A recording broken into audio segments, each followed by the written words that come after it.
आज की इस वीडियो में हम लोग बात करेंगे मिरर के बारे में। मिरर क्या होता है, मिरर कितने प्रकार के होते हैं, उन मिरर से इमेज का फॉर्मेशन किस प्रकार होता है और उन इमेजों का क्या प्रॉपर्टी होता है। तो देखिए, सबसे पहले हम लोग बात करेंगे मिरर। मिरर क्या होता है।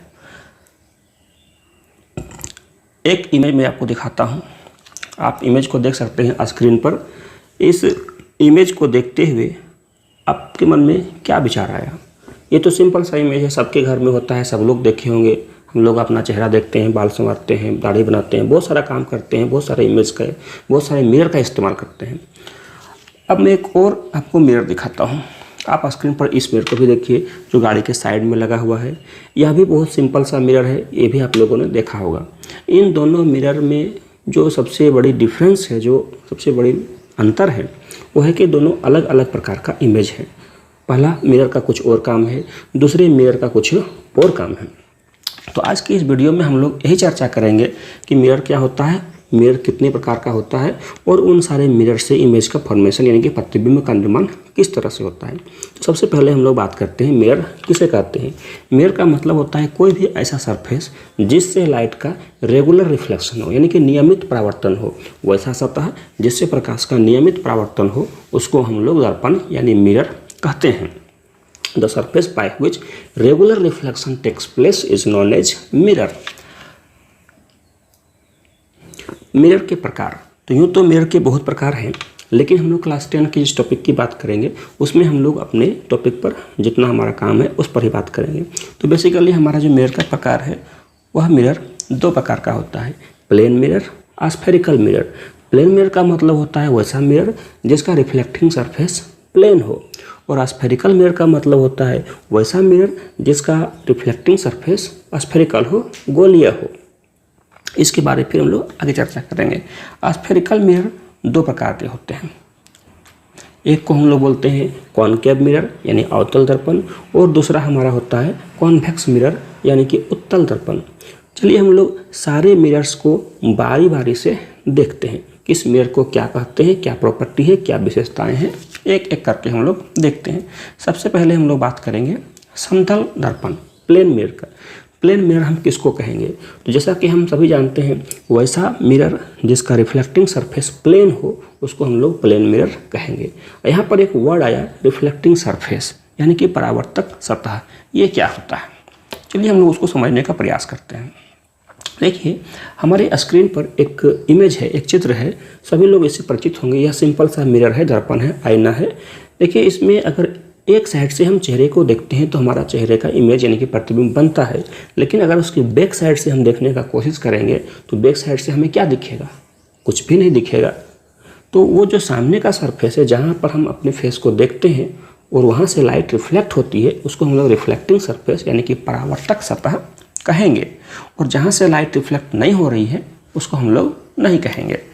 उसको हम लोग और समझने का प्रयास करते हैं। देखिए, हमारे स्क्रीन पर आप देख सकते हैं यहाँ पर एक लाइन ड्रॉ किया हुआ है। इस लाइन को हम लोग एक मिरर की तरह इस्तेमाल करेंगे। हम लोग मान लेंगे कि यह एक मिरर है। यह कैसा मिरर है, प्लेन मिरर है।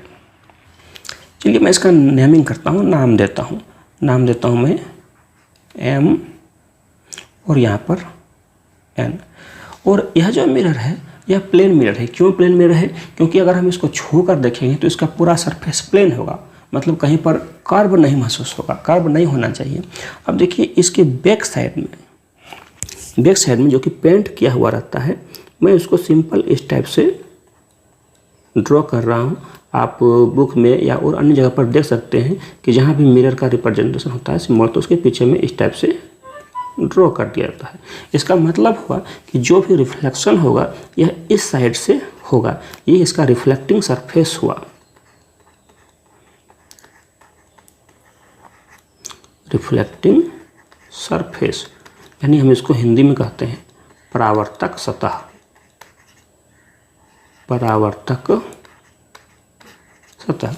और नीचे का जो भाग है यहाँ से रिफ्लेक्शन नहीं होता है, यानी कि अगर कोई लाइट रे इस पर आएगा तो यहाँ से रेगुलर रिफ्लेक्शन नहीं होगा। लेकिन अगर यहाँ पर कोई लाइट रे आती है तो उसका रेगुलर रिफ्लेक्शन होगा। तो जहाँ से रिफ्लेक्शन हो पा रहा है उसे रिफ्लेक्टिंग सरफेस, और जहाँ से नहीं हो पाएगा उसको हम नहीं कहेंगे। सिंपल सी बात है। अब देखिए इस प्लेन मिरर को हम लोग समझ लिए कि वैसा मिरर जिसका रिफ्लेक्टिंग सरफेस प्लेन हो उसको हम लोग प्लेन मिरर कहते हैं। चलिए हम लोग कुछ और देखते हैं। देखिए आपके स्क्रीन पर एक इमेज ड्रॉ हुआ, एक इमेज बना है। इसमें एक सिंपल सा प्लेन मिरर लिया गया है और उस प्लेन मिरर में लाइट का रिफ्लेक्शन किस तरह होता है उसको दर्शाने की कोशिश की। आप देखिए ये हमारा एक प्लेन मिरर है, यहाँ से लाइट रे आ रही है, इंसिडेंट रे है, इस पॉइंट पर टकराई और वापस चली गई, वो रिफ्लेक्टेड रे यानी कि परावर्तित किरण हो गया। यहाँ पर एंगल आई आपतन कोण, यहाँ पर एंगल आर यानी कि परावर्तन कोण। इसे मैं क्यों दिखा रहा हूँ? सिंपल सी बात है, जब हम लोग इमेज का फॉर्मेशन करेंगे तो हमको इसी सिद्धांत, इसी नियम का इस्तेमाल करके इमेज का ड्रॉ करना होगा। तो चलिए हम लोग देखते हैं कि प्लेन मिरर में इमेज का फॉर्मेशन किस तरह से होता है, एक समतल दर्पण में प्रतिबिंब का निर्माण किस तरह से होता है। तो हम लोग एक चित्र के माध्यम से उसको समझने का प्रयास करते हैं। देखिए स्क्रीन पर हमारा एक ड्रॉ हुआ, यहाँ पर देखिए एक प्लेन मिरर है, मैं इसका नेमिंग करता हूँ M और ये हो गई N। अब देखिए A जो है एक लाइट सोर्स है, यहाँ पर कोई ऑब्जेक्ट है, यहाँ से लाइट रे आ रहा है। यहाँ देखिए लाइट रे में 4 लाइट रे यहाँ ले रहा हूँ, 1 2 3 4। हालांकि आपका 2 लाइट रे से काम बिल्कुल चल जाएगा। अब देखिए चारों लाइट रे जब इस मिरर पर पड़ती है तब उसका रिफ्लेक्शन होता है। देखिए पहला का रिफ्लेक्शन यहाँ हुआ, दूसरा का रिफ्लेक्शन ऐसे हुआ, तीसरा का ऐसे हुआ और चौथा का ऐसे हुआ।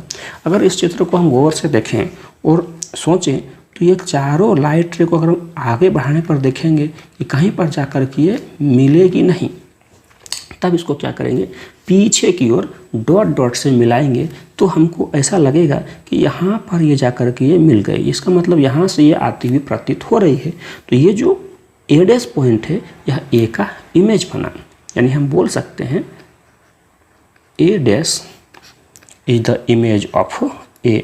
अच्छा आप चीज़ ध्यान दीजिए, अगर यहाँ पर एक पॉइंट है, अगर कोई ऑब्जेक्ट रहा होता तो देखिए एक ऑब्जेक्ट हो गया, मैं ऑब्जेक्ट का नाम देता हूँ ए बी, ए और ये है हमारा बी।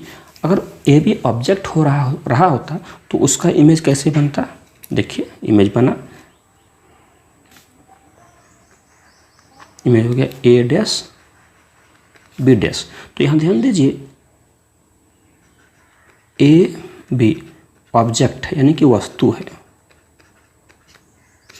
और ए डैश बी डैश इमेज है यानी कि उसका प्रतिबिंब है। इस तरह से प्लेन मिरर से प्रतिबिंब का निर्माण होता है। अब जो प्लेन मिरर से प्रतिबिंब का निर्माण हुआ उस प्रतिबिंब की कुछ विशेषताएं होती हैं, उस विशेषताओं को समझने के लिए हम लोग आगे बढ़ते हैं। समतल दर्पण द्वारा बने प्रतिबिंब की विशेषताएं, क्या विशेषता है? तो विशेषता को समझने से पहले हम लोग एक बार फिर से प्लेन मिरर से इमेज किस तरह बनता है उसको हम लोग ड्रॉ करने का कोशिश करते हैं। चलिए हम लोग ड्रॉ करते हैं। ये हमारा एक प्लेन मिरर है, इस साइड में इसे पेंट कर देता हूं।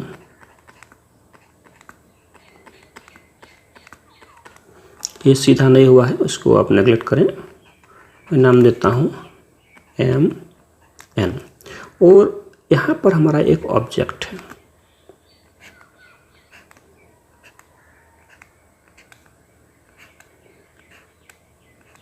ये ऑब्जेक्ट है। अब देखिए यहाँ से मैं लाइट रे लेता हूँ, पहला जो मैं लाइट रे ले रहा हूँ वो परपेंडिकुलर टू द सरफेस ले रहा हूँ, ये सीधे आती है, और सीधे आएगी तो सिंपल सी बात है सीधे टकरा करके वापस चली जाएगी। और दूसरा जो लाइट रे है वो मैं इनक्लाइन यानी कि तिरछा लेता हूँ, थोड़ा टेढ़ा करके लेता हूँ, तो यहाँ से टकराने के बाद उसका रिफ्लेक्शन होगा, इस तरह से वापस चली जाएगी। अगर मैं इसको भी आगे बढ़ाता हूँ तो इन दोनों लाइट रे के बीच एक रिलेशन क्या हो रहा है कि ये दोनों कभी मिलेंगे नहीं। तब मैं क्या करूँगा, इसको पीछे की ओर बढ़ाता हूँ, पीछे की ओर बढ़ाने पर यहाँ पर जाकर के दोनों लाइट रे मिल रही है। जहाँ पर दोनों लाइट रे मिल रही है वहीं इस ऑब्जेक्ट का क्या बनेगा, इमेज बनेगा। इसका मतलब ये जो था हमारा, ये क्या था, ऑब्जेक्ट था। अगर मैं इसका नेमिंग करता हूँ ए बी, तो यहाँ पर इमेज बनेगा ए डैश और बी डैश। इसका मतलब यहाँ पर हम बोल सकते हैं ए बी क्या है, वस्तु है, ऑब्जेक्ट है, और ए डैश बी डैश क्या है, प्रतिबिंब है, यानी कि इमेज है। अब मैं आता हूँ इसकी विशेषताओं पर। विशेषता नंबर 1, पहला विशेषता क्या है कि जितनी दूरी पर हमारा ऑब्जेक्ट है उतनी ही दूरी पर हमारा इमेज भी होगा। इसका मतलब वस्तु दूरी और प्रतिबिंब दूरी बराबर होगा। Object distance is equal to image distance. वस्तु दूरी इज इक्वल टू प्रतिबिंब दूरी।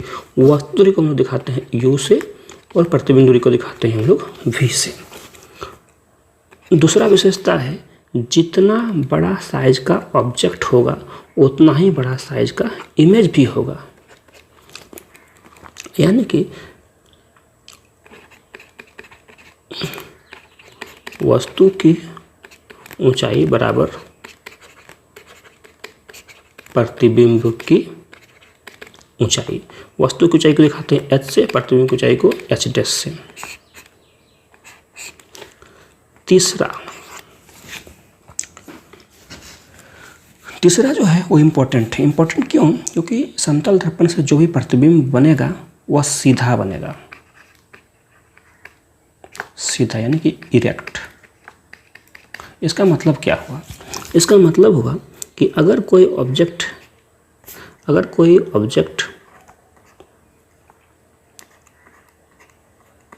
इस तरह से है,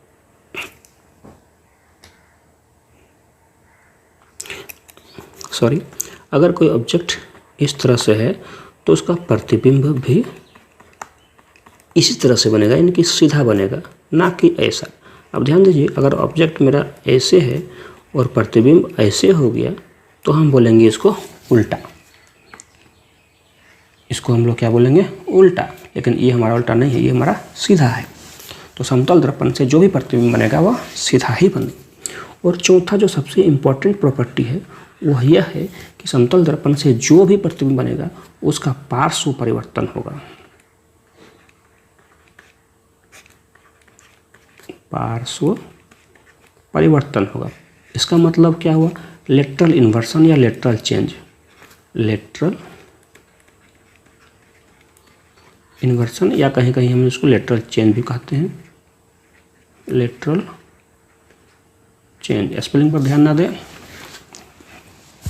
लेटरल चेंज, इसका मतलब हुआ कि अगर हम समतल दर्पण से कोई चीज़ इमेज बनाते हैं तो उसका दायां हिस्सा बायां हो जाएगा और बायां हिस्सा दायां, लेफ्ट साइड राइट हो जाएगा और राइट साइड लेफ्ट। चलिए एग्जांपल से देखते हैं। अगर हम एक लेटर लिखते हैं कागज़ पर B और उसको मिरर के सामने ले जाते हैं तो उसका इमेज बनेगा इस तरह से। चलिए एक एग्जांपल और देते हैं। अगर हम एक वर्ड लिखते हैं P, उसको समतल दर्पण के पास ले जाएंगे तो वह दिखेगा P इस टाइप से। तो इसको हम लोग बोलते हैं लेटरली इन्वर्टेड, पार्श्व परिवर्तन। और इस जो ये गुण है, ये जो प्रॉपर्टी है, इसका सबसे बड़ा जो इस्तेमाल होता है वो होता है एम्बुलेंस में। देखिए सिंपल सी बात है, अगर आप किसी एम्बुलेंस के गाड़ी को आगे से देखेंगे तो आपको दिखाई देगा इस तरह से।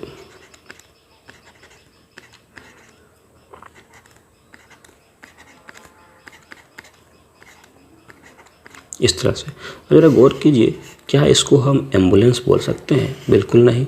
लेकिन जब हम इसको प्लेन मिरर के सामने ले जाएंगे या किसी प्लेन मिरर के सामने ले जाएंगे तब यहाँ जो इसका इमेज बनेगा वो सीधा हो जाएगा। तो कैसा हो जाएगा?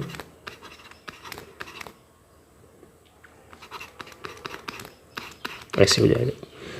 यहाँ से एक क्वेश्चन अक्सर पूछा जाता है कि एम्बुलेंस की गाड़ी में एम्बुलेंस जो लिखा होता है वो इस टाइप से क्यों लिखा होता है? इसका सीधा सा कारण है कि अगर आगे में कोई गाड़ी हो और पीछे से एम्बुलेंस आ रहा हो तो अगर उसमें ऐसा लिखा हुआ रहेगा तो गाड़ी का साइड मिरर उसको सीधा करके एम्बुलेंस पढ़ेगा। अगर सीधा लिखा रहेगा तो उसको पढ़ने में दिक्कत होगी, इसलिए एम्बुलेंस को वैसा लिखा जाता है। तो आज की वीडियो में इतना ही।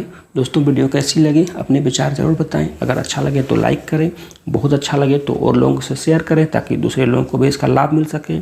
और पूरा कोर्स फ्री में पाने के लिए मेरे चैनल को सब्सक्राइब करें। उसके लिए नीचे रेड कलर के सब्सक्राइब बटन को दबा करके बेल आइकन को प्रेस कर दें।